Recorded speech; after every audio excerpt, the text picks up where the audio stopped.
Hello दोस्तों, नमस्कार। कैसे हैं आप सब? कमेंट बॉक्स में जरूर बताइए। और आज हम आप सबके सामने लेके आए बैठे चुटकुला नाच गीता है।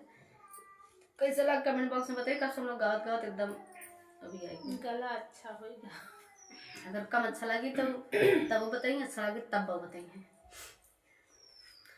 हमरे झूलनी के हो